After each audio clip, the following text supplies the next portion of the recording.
All right. Thank you so much, everyone, for joining us today. My name is Adrienne Lawfer, and I'm really excited to share with you the results of an almost year-long project that we've been working on with the MPA Collaborative Network and the San Mateo Collaborative in particular. Oh, hold on. This project was supported by the Marine Protected Area Collaborative Network. And we also want to thank the San Mateo Collaborative in particular for participation in 2 vulnerability assessment workshops. A special thank you to the San Mateo Collaborative co-chairs, Natalie Down and Marina Lucioni, who helped to convene the collaborative and schedule the workshops.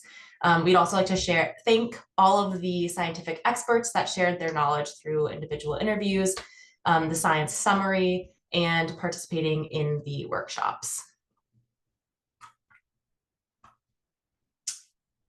So just some housekeeping before we get into the meat of this presentation. All attendees will be muted throughout this webinar with videos turned off. Closed captioning is available if you click the CC button. We will have an opportunity for a Q&A discussion at the end of my presentation. However, I'll be pausing during my talk to take clarifying questions at 3 different points, since I'm going to be covering a lot. So if you have clarifying questions, please feel free just to put those in the chat and I will address those at the next clarifying question spot. Also, feel free to put larger questions in the chat. We'll just hold on to those for the Q&A portion at the end. And if you run into any technical issues, you can chat Jamie or reach out to her over email. And with that, I'm going to hand it over to the MPA Collaborative Network to give a little bit of background about this project, how it came to be, and then I will take it from there with the actual results of the project. All right. Hi, everyone. So my name is Jamie Blatter, and I work for the MPA Collaborative Network. I am the North Coast and Climate Specialist, as well as the Tribal Liaison. So I've been one of the main people assisting Sea and Shore Solutions on this project, as well as the rest of the Collaborative Network team who are also here today. So I'm just going to give a really brief overview of the Collaborative Network and how this project came about for those of you that aren't familiar, and then we're going to dive right in. So essentially, the Marine Protected Area Collaborative Network is a nonprofit, and we have 14 chapters throughout the state. We call them collaboratives, and we really try to bring communities together and break down silos to work towards the shared goal of having a healthy ocean. And we have over 1,700 members throughout the state, representing over 500 affiliations, some of which you can see here. So that includes nonprofits, fishing representatives, government agencies, tribe members and representatives, scientists and academics, community members, and as Adrienne said, project was in collaboration with the San Mateo Marine Protected Area Collaborative. Next slide, please. And just a little background on how we got to where we are. So I was brought on in 2022 as our climate specialist, and we also had a climate intern that helped us out in the beginning to kind of synthesize existing information on climate change in California's marine protected areas. In 2023, we hosted 14 forums, one for each collaborative, to hear about what matters to our collaborative members when it comes to climate change and the coast. And then we also had a survey, and overall we had over 550 people chime in to the forums and as well as the survey. And then based on all of that, we made report outs, one for each collaborative and a statewide summary that shares about people's general perspectives about climate change in the coast, their concerns, their ideas for solutions, and how that specifically relates to marine protected areas. And then from there, we launched a micro grant program where we solicited applications to address some of the main concerns and solution ideas from our collaborative members. So that's kind of how we roll in general. We go to our collaboratives, hear from all of you, and then find ways to move your ideas forward in collaboration with our membership. And so as a result of that, Sea and Shore Solutions was selected as one of the microgrant winners, as well as a couple of other projects. One of them, maybe my team can drop in the chat, was also a video on climate change and marine protected areas by Orange County Coastkeeper that was just released about a month ago. And then we also funded Windward Sciences to study blue carbon benefits in Elkhorn Slough marine protected areas for restored seagrass beds. So how quickly after the restoration takes place do these seagrass beds actually start to store carbon and have positive benefits? Great. Thanks so much, Jamie. So thanks for that background. That's what brings us here today. We are at the tail end of this project. We just released the final report and story map, and we're really happy to share with you how that process went, all the steps that we took to get to the final report, and what those final outcomes and recommendations are. Before we get into that, just a little bit about Sea and Shore Solutions. We're a women-owned environmental consulting firm focused on creating and implementing innovative solutions in salty spaces. So that includes coastal areas, marine areas, and estuarine spaces. We have backgrounds in state government, nonprofits, other NGOs, and we really thrive in bridging the space between science and on-the-ground application, either through management, policy, science communication, and organizational support. Lately, we've been very engaged in climate responsive management planning, particularly through the completion of vulnerability assessments and really management-focused climate science. And there was a team of 4 of us working on this project at Sea and Shore Solutions, and I'm happy to speak on behalf of all of us, but it really did take a village to complete this whole project. All right, so as Jamie said, this project was built upon the repeated recommendation in those climate reports to conduct vulnerability assessments to evaluate climate impacts that will affect MPAs and the nearby communities. The San Mateo Collaborative in particular identified this need at a little bit of a higher level than the other collaboratives, which was why they were chosen for this particular pilot opportunity. For the vulnerability assessment, we utilized the North American Marine Protected Areas Rapid Vulnerability Assessment Tool, which is a bit of a mouthful, so I'm just going to be calling it the RVA from now on. This is a simple method that was designed to make climate adaptation planning simple, direct, and feasible process for MPA managers and communities, with the goal to better understand habitat vulnerability to climate impacts, and to inform management plans to reduce vulnerability. Like I said, this is a tool that is available online if folks want to see the user guide and the worksheets. This was developed in 2017 by the Canada Commission for Environmental Cooperation and EcoAdapt. It was specifically designed for marine protected areas in North America. It's been used in lots of different management regimes, including the National Marine Sanctuary System. So there is quite a lot of background to this tool's success for marine protected areas in North America, which is why we selected this particular tool. In this method, vulnerability is defined as the degree to which an asset is susceptible to harm from exposure to climate stresses, taking into account both sensitivity to those stresses and its adaptive capacity. There are lots of components there, which I'm going to go into more detail about through this presentation. But stresses are generally assessed based on their risk to a specific habitat or a species. This risk is identified as the combination of the likelihood of an event occurring and the magnitude of its potential consequence. So how likely it is that sea level rise will impact a particular area, and just how impactful or consequential that sea level rise will be in that area. The risk from that stress is then considered in relation to adaptive capacity, which is defined as the ability of the habitat, species, or community to adjust to the climate stress moderate potential damages or take advantage of opportunities, and generally cope with this risk. So for example, this could be strong partners, this could be really strong research that is adaptive to what's going on the ground, adaptive management planning. It's a very broad definition that is purposely meant to encapsulate all of the different things that could be happening on the ground related to this climate risk.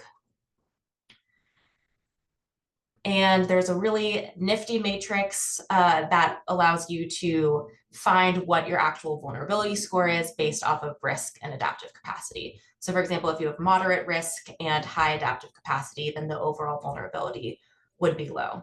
I want to note here that this process is both quantitative and qualitative. So it's based in best available climate science, but also has a really robust way of incorporating community perspectives, which we found particularly useful in this context because it allows the incorporation of things that people are doing on the ground outside of just academia and management, and also allows for the creation of unique strategies to address this vulnerability that could be implemented by community members or researchers or research managers or resource managers. So to actually get to this vulnerability assessment, there are 5 main steps that we went through with the San Mateo Collaborative. I'm going to talk about each of these steps today. I'll note here that there are 2 main workshops as part of this process. The first happens in step 3, where you actually do the vulnerability assessment. And the second happens in step 4, where you then reflect on the vulnerability assessment and brainstorm strategies that you could use to reduce vulnerability, either by increasing adaptive capacity or reducing risk from the climate stressor. And there's a link in your chat if you want to check out an RVA 101 document that has definitions for some of the things we're talking about today, some of these charts as well, if you just want to have that available as a reference material. All right, so now we're going to go into the methods and results. Since this method is so stepwise, we want to share the methods first and then the results from that particular step before moving forward to the next step. So I'll introduce step 1, results from step 1, then introduce step 2 and results from step 2, and so forth. Before we go on to get into all of that, I want to caution that this is a pilot and this was not meant to be a full RVA, but rather to test this method specifically with the collaboratives in California. The results are still meant to be useful and valid, but there were some things to keep in mind here. We did not do a large devoted community outreach component because this is a pilot. Instead, we really leveraged existing relationships within the collaborative. If we were to do this again with a full RVA, we would definitely want to have a much more robust process to bring in community members that maybe aren't already engaged with the collaborative. So the first main thing that we did was setting the stage with a regional climate summary. This document was meant to set the foundation for the RVA by investigating current and projected status of 13 main climate parameters. We did this through literature review and then also invited expert peer review. For each parameter, we looked at historical condition, current condition, and future projections. The detailed climate summary, link to that just went in the chat if you want to look at it in detail and all of the references that were cited. For this presentation, I just have an overview here. The colors of the boxes indicate overall confidence in these projections based off of the science. So the green boxes have high confidence relatively, while the pink boxes have more moderate confidence. The areas with the highest impact and most confident results were water temperature increases, increase in sea level rise, ocean acidification, and El Nino oscillation and PDO. And these were shared with the collaboratives before we went into any of the workshops, just to set the stage and ensure that everyone is on the same page about what climate impacts might look like in the area. All right, then we got into step 1, which is defining the scope of the assessment.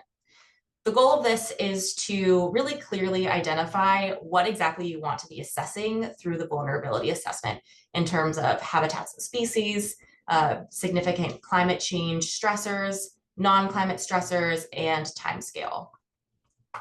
In this method, an asset is defined as the species or habitat within the MPA that you are specifically evaluating through the vulnerability assessment. So I'll be calling these assets throughout the rest of the presentation, but that really could be a species or a habitat. From there, you want to select the timescale that you're interested in for the specific vulnerability assessment, from either near term to very long term. Identify significant climate stresses related to the asset that you have chosen. This list is just a starting point of possible climate stressors that could be selected. However, it doesn't necessarily need to be one of these. Identify non-climate stresses relevant for each asset that you choose. Non-climate stresses are important to consider here because they can often interact with climate stresses, either mitigating them or worsening the effects of climate stresses. And that's how that comes into play during this assessment. So when we started here, we already knew that we were going to look at San Mateo's MPAs, and specifically Montara and Pillar Point. Montara State Marine Reserve and Pillar Point are directly adjacent to each other, extending from the coastline to the edge of California state waters. Montara is a fully protected MPA, which means it prohibits all take, injury, damage, or possession of marine resources, whereas Pillar Point does allow some recreational take of pelagic fish, Dungeness crab, and market squid. So the first thing that we did was we hosted an online webinar and poll with the San Mateo Collaborative at one of their collaborative meetings. Here we gave an overview of the RVA process and went through some discussion to brainstorm what we might want as the scope of this assessment. We did an in-call poll using Mentimeter, which was used to brainstorm and identify top options that we then added to a follow-up survey to confirm the final selections. So I'm going to share the results from the in-call poll and then the final selections from the survey. So during the discussion, we found there was a lot of interest in investigating impacts in the near term. So that means between now and the next 10 years. In terms of climate stressors that folks were most interested in exploring, there was a lot of interest in exploring the increasing water temperatures, ocean acidification, increased storms, sea level rise, and erosion. For non-climate stressors, folks were most interested in land source pollution, invasive species, marine source pollution, and disease. And then overall, we brainstormed a lot of different assets to potentially explore during this RVA, 34 in Pillar Point and 25 in Montara. And these were then put into a survey to make the final selections. We only wanted to pick 2 assets per MPA. I'm going to share the final scope. So at Montara, we went with harbor seals and sea stars. And interestingly, they both had the same climate stressors that were of interest for exploration: increased water temperature, sea level rise, and ocean acidification. For harbor seals, most relevant non-climate stressors were human disturbance, pollution, and entanglement. For sea stars, it was loss of food source, habitat damage, and disease. Then at Pillar Point, the 2 assets that were of most interest were tide pools and sea stars. You might notice that sea stars are on both, so we did look at sea stars in both areas. Climate stressors here for sea stars are the same as the past one: increased water temperature, sea level rise, and ocean acidification. And then for tide pools, the climate stressors of interest were sea level rise, increased daytime air temperatures, and increased water temperature. Non-climate stressors of interest were altered sediment transport, disease, and human disturbance. All right, so now we know the scope of the assessment and we're ready to actually get into the assessment. But I'm going to pause here to see if there were any quick clarifying questions that I could address before moving on. You can put that in the chat if there are any. If not, I'm happy to keep going.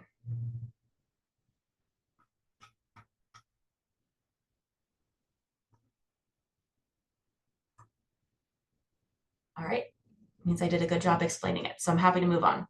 So step 2 is to construct the assessment matrices. This is essentially taking what you learned from step 1 in the scope and putting all the pieces in motion so that you're ready to host the workshops. All right, so here's just an example of the worksheets. We're going to put a link in the chat if you want to be able to explore these worksheets on your own, just generally see what we are working through. During this step, we also created specific habitat summaries for each of the areas that were identified as assets of interest. We did this through literature review, expert interviews, and expert peer review. The point of this is similar to the regional climate summary, just to set the stage for everyone and have a baseline understanding, but specifically related to the assets that we selected. So we did this for sea stars, tide pools, and harbor seals. In each of these, we explored historic, current, and future status of the chosen asset, included maps of observations from iNaturalist, and explored specific relationships between the climate stressors and non-climate stressors that were identified. So these are much more built out in the narrative final report if you want to really dive into all the research. I'm going to give a really high level overview today since we only have an hour, but if you do have interest in digging into this a little deeper, I encourage you to look at the final report. So harbor seals are really common in Montara for pupping and hauling out. They're opportunistic feeders. They really like to eat fish like herring and cod. They'll also eat squid and crustacean and can adapt to local prey availability. Typically, they don't go very far from their haul out sites. Increased water temperature can impact harbor seals by altering prey availability, which means that they might have to work harder to get their food, which generally means that they have less energy, more stress overall in their bodies. It can also mean lower reproductive success. Similarly, ocean acidification can impact their prey species, like shellfish or other invertebrates. Also disrupts kelp forest ecosystems generally. And since harbor seals are a top predator, they are very affected by these changes in their food web. In terms of sea level rise, harbor seals rely on undisturbed beaches, rocky outcrops for resting, giving birth, molting. As sea level rises, which is expected to be around 3 meters in some areas here, these haul out sites are at risk of being submerged or significantly reduced. And there's not very much space for them to move inland. So might just be a little more crowded spaces, especially when you consider how much human activity happens here. Might just be more opportunity for space conflicts between human use and harbor seal use. In terms of human disturbance, or in terms of non-climate stresses, human disturbance is the main one, which can cause harbor seals to leave haul out areas. Humans also sometimes, well-meaning, can lead to separation of mom and pup, seeing that there's a pup left alone on the beach, and wanting to help, but not recognizing that that's a very common practice with harbor seals. They'll just leave their pups there while they go search for food and bring it back to them. Pollution was another non-climate stressor, specifically from urban runoff, agriculture, marine debris.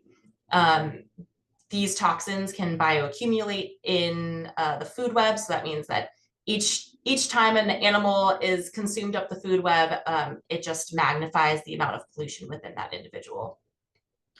Pollution also has impacts on their prey, which again bioaccumulates as they are consumed. Lastly, fisheries impacts can lead to entanglement in gear and injury with species. It can also have competition for food between fisheries and the harbor seals. Okay, tide pools at Pillar Point play crucial ecological roles within the coastal ecosystem. Ochre sea stars are a keystone predator. regulating mussel populations, preventing them from monopolizing space. There are also a wide variety of seagrasses, seaweeds, invertebrates, fish, birds, and mammals in these tide pool areas. Notably, the tide pools at Pillar Point are directly adjacent to unprotected tide pools at the other area of Pillar Points. And there was a recognition that sometimes visitors might have a hard time distinguishing whether they're in protected tide pools or non-protected tide pools. For climate stresses, rising daytime and ocean temperatures, daytime air temperature really impacts tide pools because they are exposed to the air for certain periods of the day. This can cause extreme heat stress, bleaching and die-offs, and often these tide pool species are not able to relocate from these really hot waters. Sea level rise impacts can cause flooding, sand burial, and increased erosion in tide pools. And similar to harbor seals, there's little room for these tide pools to shift inland. In terms of non-climate stresses, shifting sediment patterns can actually bury these tide pool species. So this is meaning more sediment, more sand being deposited on top of these tide pools.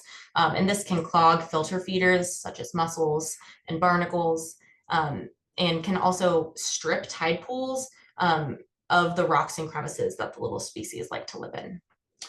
Disease outbreaks is very salient topic in tide pools, especially coming off of sea star wasting disease. Outbreaks can cause really massive die-offs of these species, and they're really susceptible, especially when considered alongside the other stresses that they face, particularly rising temperatures.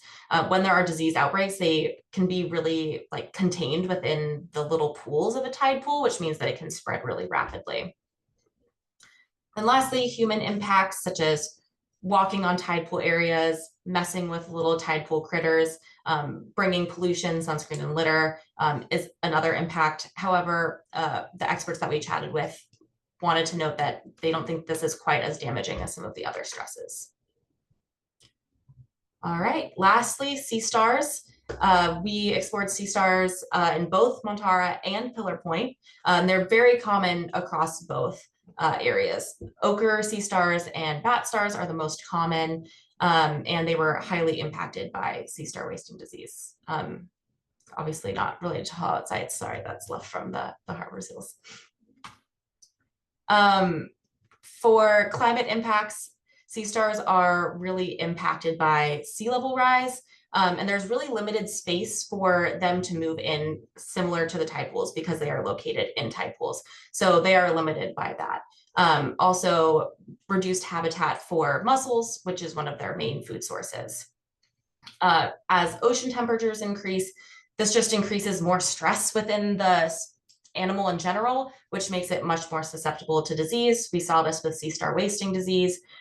When temperatures were hotter, there was a lot more death related to sea star wasting disease.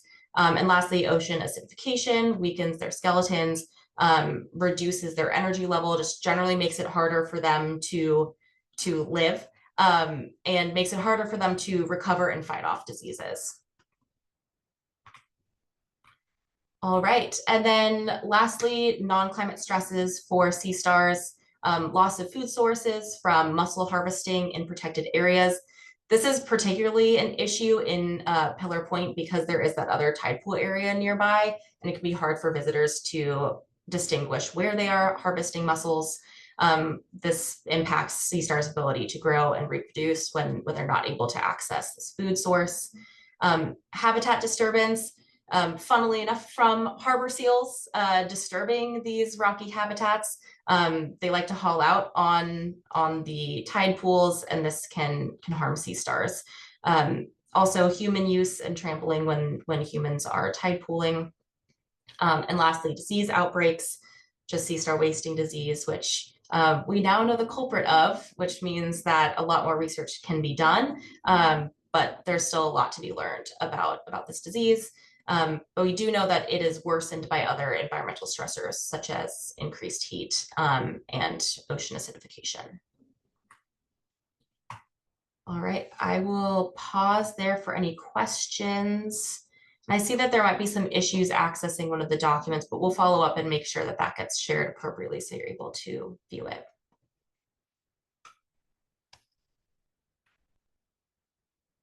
All right. If there are no questions, I will move on.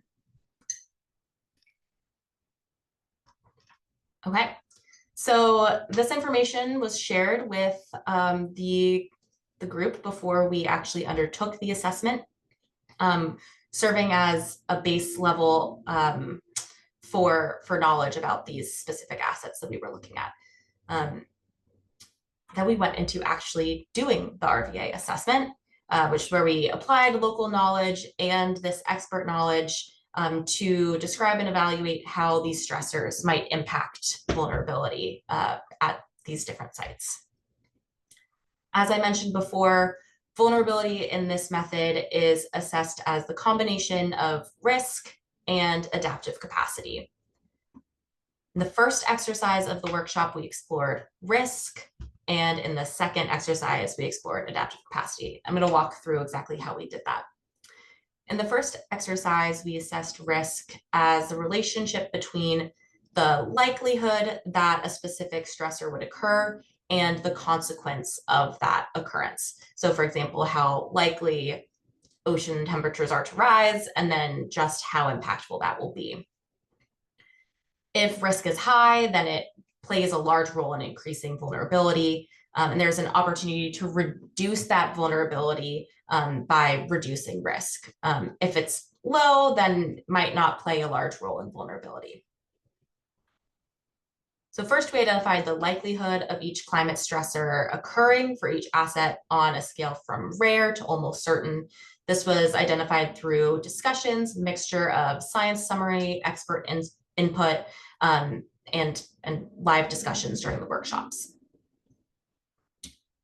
We then assessed the risk of each climate stressor occurring and the consequence of this stressor occurring. So the consequence was assessed on a scale from negligible to catastrophic. Catastrophic meaning that this asset will permanently cease to exist or have functions altered. So for example, this could lead to widespread destruction of all sea stars in the area. That's very catastrophic. Most of the things we were looking at were more in like the minor to major space. From there, we moved to the second exercise, which was to assess adaptive capacity, which is defined as the ecological and social potential of the asset to adapt. Adaptive capacity is a unique one because it's usually the same across all climate stressors, but not always. For example, like partner relationships tend to be the same whether you're thinking about ocean temperatures or sea level rise. But there might be much stronger management related to sea level rise than ocean temperatures.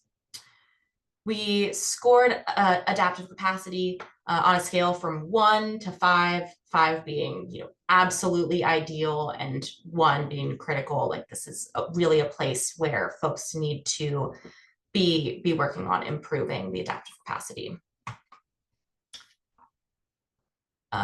Here are some of the features of ecological adaptive capacity that we looked at. To be like extent of the habitat or species across the landscape, past evidence of recovery, physical diversity or biodiversity in the region, or others as identified by scientists and community members. And these are some of the aspects of social potential that we looked at. So the staff capacity, responsiveness of management and managers, stakeholder relationships, partner relationships. So for example, the San Mateo Collaborative is a really, really great piece of adaptive capacity here because it is a group of folks that are committed to these areas. Similarly, science and technical support, monitoring and evaluation capacity. These are all things that contribute to being able to adapt either management or community members. And then we averaged these scores across social and ecological aspects of adaptive capacity in order to get the final score, either high, moderate, or low. And then all the pieces come together. You have your risk score and your adaptive capacity score, and can get to your final vulnerability score. So now I'm going to chat through the results when we did this for harbor seals, sea stars, and tide pools. So first, our harbor seals. The most impactful or the climate stressor that harbor seals were most vulnerable to was sea level rise. This was mostly due to having encroachment on their breeding grounds and increased space conflicts and displacement of prey. So kind of multi-pronged here, which is why it came out as being more of a stressor than the other two, increased water temperature and ocean acidification, both of which came out as low. We found through this that there is high ecological potential for adaptation because they are found so often across this area, and there's past evidence of recovery, and they're also just really, really highly valued species in the area. Social potential for adaptation was moderately strong. There were strong mandates, strong partner relationships, a lot of community interest in harbor seals. So that's why adaptive capacity is high across the board. And this high adaptive capacity really moderated the more moderate risks that we saw with water temperature and ocean acidification, which is why resulting vulnerability is low. For tide pools, moderate vulnerability across all three identified climate stressors: sea level rise, increased daytime air temperature, and increased water temperature. We did find that increased air and water temperature might be relatively more impactful than sea level rise because it has the combined effect of weakening tide pool species and making them more susceptible to diseases. There's really high ecological potential for adaptation because a lot of physical diversity in the tide pools, lots of biodiversity within the tide pools, lots of different species there, and they're really valued within the community as a place to recreate. However, there was lower social potential to adapt because folks noted slower response times and some lack of proactive management. And these are things that could potentially be bolstered in order to reduce vulnerability. And lastly, sea stars had by far most vulnerability to rising water temperatures. And similarly, this is in relation to how water temperatures can increase their susceptibility to diseases. Coming off of sea star wasting disease, this is very apparent in the area. There's strong public and scientific support for sea stars. There's a lot of research happening right now, but folks noted some poor responsiveness within management, that managers could be potentially working with scientists a little closer to make sure that this scientific research is being applied within management contexts. Folks also noted that sea stars are still recovering from sea star wasting disease, and that there isn't a ton of biodiversity in sea star populations in this region specifically. Some of these things might just take a little bit more time, but also notes where they are more vulnerable to these climate stresses. All right. Any clarifying questions there? I know we went through a lot of material, and I'm happy to answer any questions folks might have.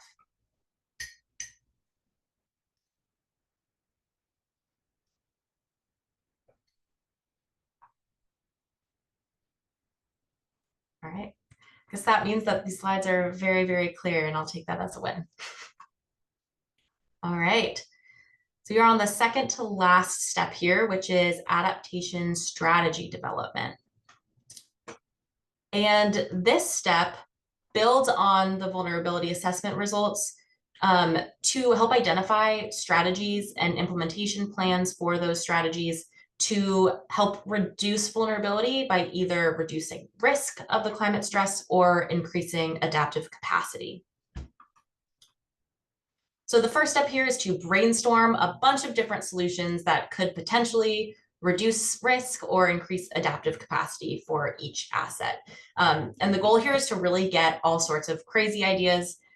Does not need to be cost effective or have basis in scientific literature. The idea is just to get ideas on the table. Those ideas are then ranked in terms of cost and efficacy, either high, medium, or low.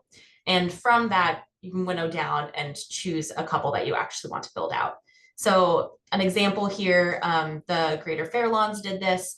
One of their specific assets they looked at were estuaries, specific climate stress with sea level rise, and they identified 3 different strategies. One that reduced the likelihood of sea level rise impacting estuaries.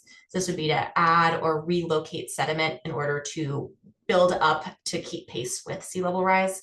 A strategy to reduce the consequence of sea level rise was to implement green infrastructure or living shorelines in vulnerable sites.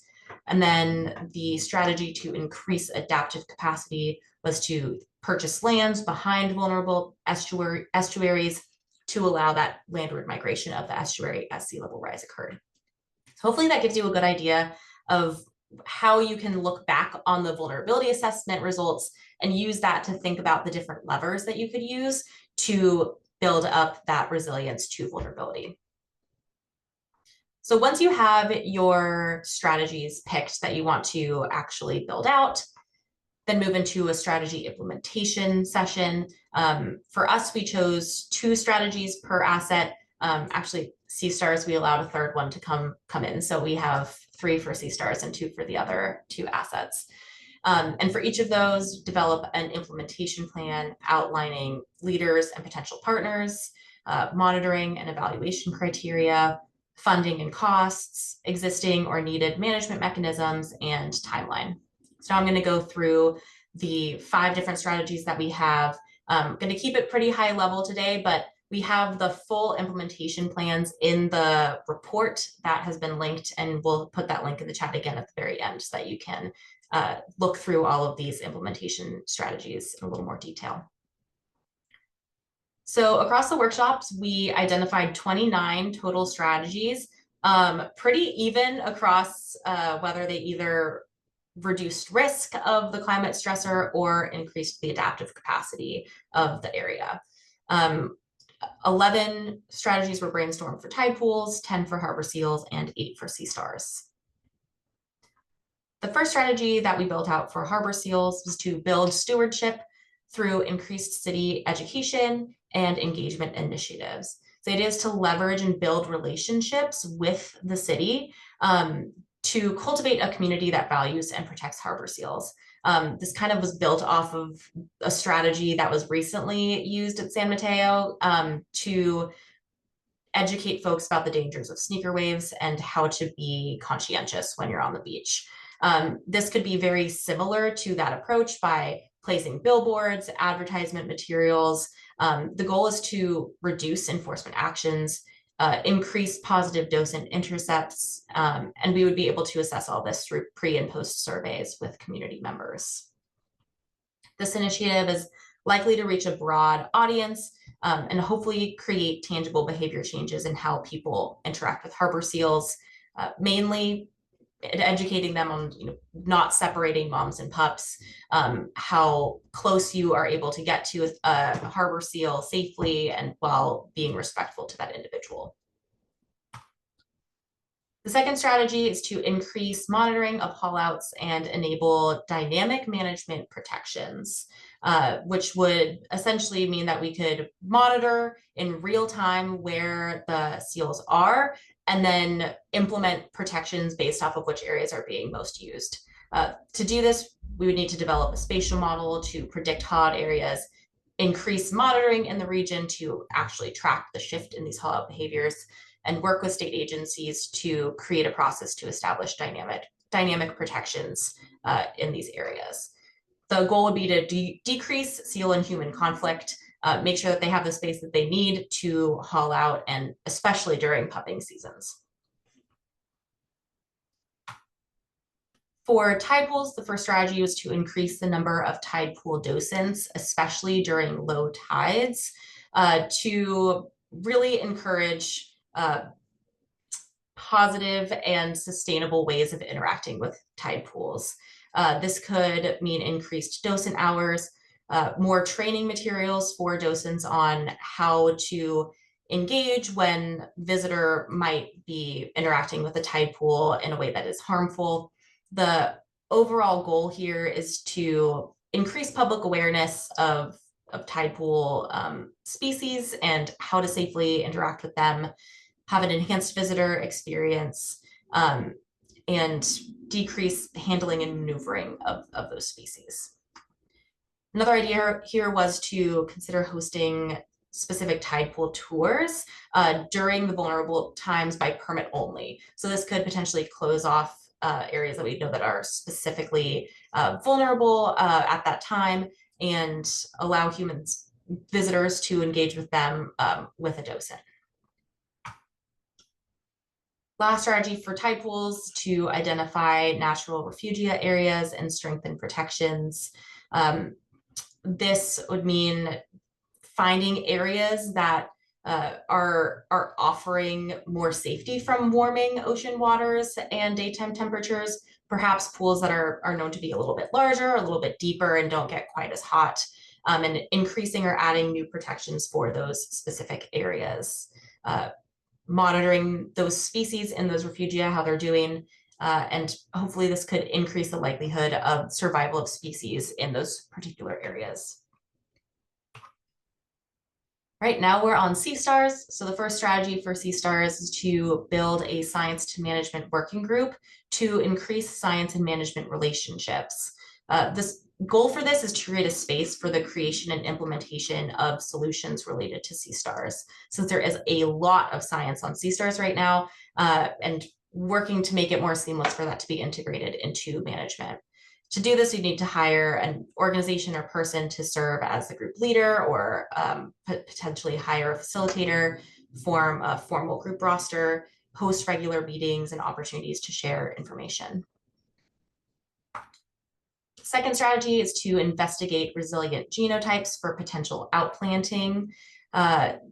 There has been some research that there are specific genotypes within sea stars that are more resistant to some of these climate stresses and disease specifically.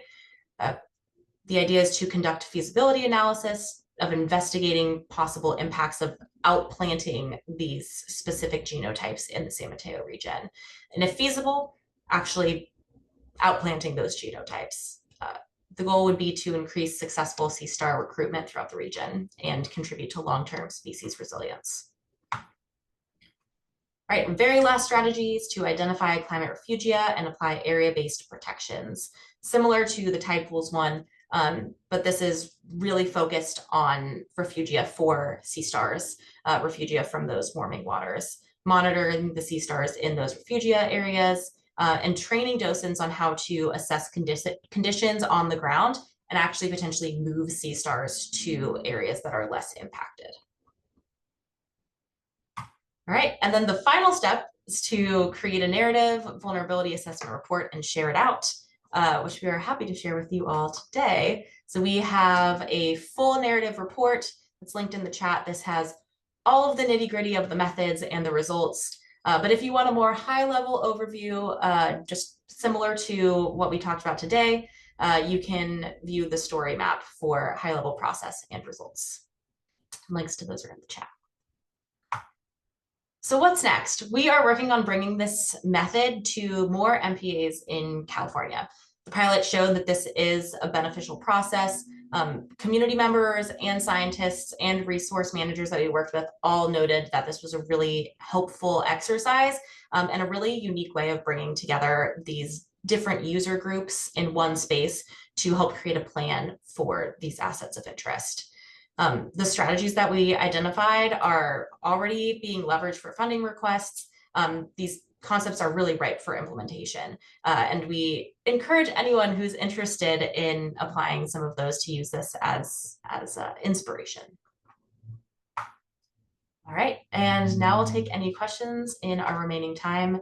And here's my email if folks want to reach out directly. If you have any questions, please put them in the chat.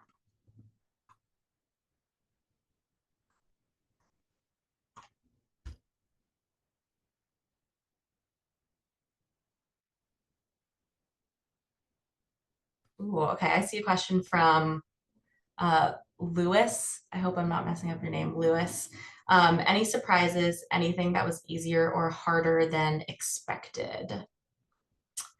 I think one of the surprises for me in facilitating this process was just how unique some of the strategies that we brainstormed were. And we even heard from folks that have been working with these assets for a long time that some of the strategies that were brainstormed, they'd never even thought of before or thought of as feasible. And that working through the vulnerability assessment piece first and then using that to identify strategies was really a useful process to identify something a little bit more unique to this specific region. And I'm really interested to see if any of these actually end up being implemented in the future.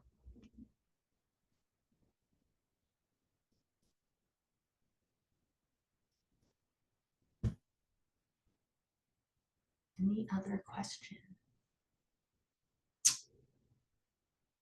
Okay, question from Larry. Did our work consider the health of kelp forests? Indirectly, Larry, kelp forests weren't a specific asset of interest. So if that had been identified as one of the main assets that folks were interested in, we would have done a in-depth assessment of kelp forests. We assessed lots of other features that are also related to kelp forests. So like food web health, and ocean acidification, those sorts of things. Those were assessed. Kelp forests were assessed related to, I think it was, harbor seals, in just how food web impacts can impact that top predator. But we didn't do like a specific summary or investigation on kelp forests in particular. Question from Erica, did the assessment identify partnerships required for the strategies? Yes. So for each of these strategies, we brainstormed a list of partners that we would want to engage for those strategies. It's just a start of a list. It's not necessarily comprehensive. And if there are folks missing, we definitely want to get them added. But some of the unique partners that we identified were like city government, county government. It was also a lot of academia partnerships and resource management partnerships. Question from Alyssa, do you think there will be opportunities for more jobs in the future regarding this kind of work? Alyssa, can you clarify what you mean by jobs? Do you mean like resource managers or academia, or just more opportunities to leverage this vulnerability assessment? So I think opportunities to leverage the vulnerability assessment method, I hope so. I hope that there are opportunities to do more of this work in the future. It's all about getting resources to do that. This is a pretty resource intense process. It takes a lot of time, and for facilitators and the researchers that are participating, and also for the community members. So our goal in potentially doing this again is to try to get the capacity for like stipends for community members to participate, more opportunities to leverage at the local, state, and federal levels. I would hope so, I guess, is my answer, Alyssa. I can't say for certain. I think it really just depends on what sort of funding and capacity there is to do this work. I know this method and approach has been really well utilized at the federal level in the sanctuary system. And I think there's a great opportunity to be able to do that as well for the larger California network. From Carrie, you mentioned at the beginning that you would want more robust community engagement in future RVAs. What do you think that would look like? Thanks for the question. Yes, we would definitely want to do more robust community engagement.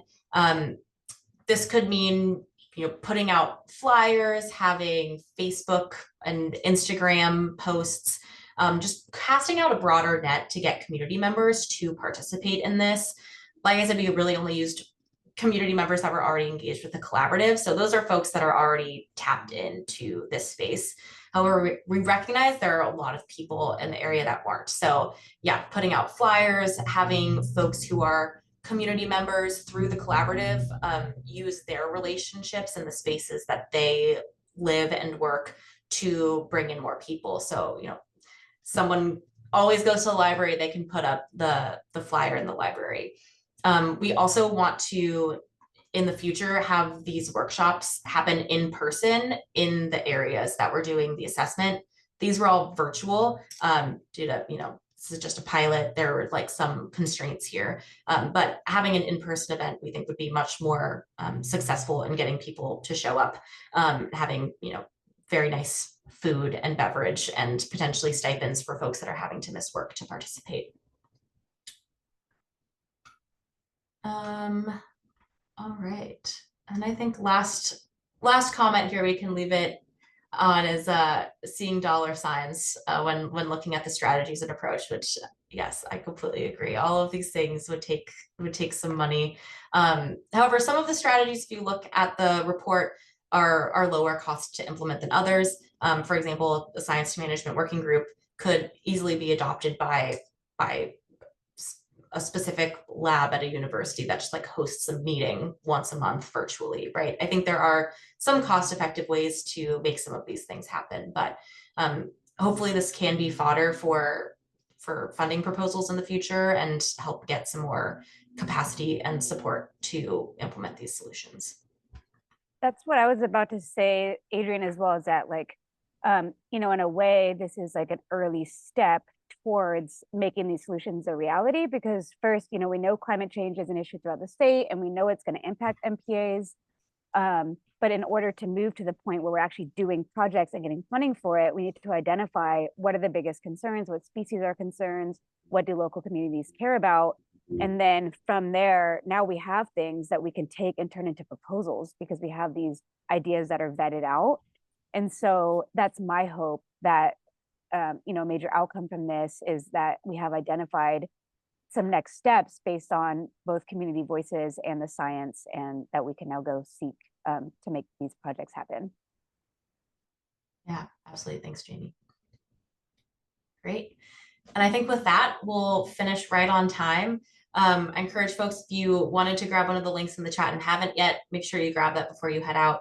We'll also make sure they're included in the follow-up that will be sent by the MPA Collaborative Network. And yeah, thank you so much for your time. I hope this was a useful use of your time and hope that we get to do another one of these in the future and share results from another collaborative. Thanks, everyone.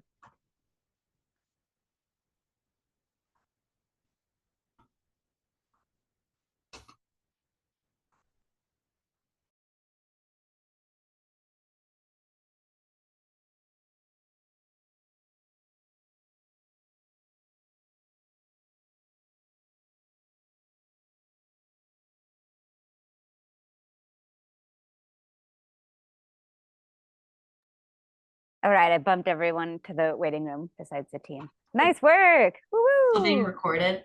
Stop the recording.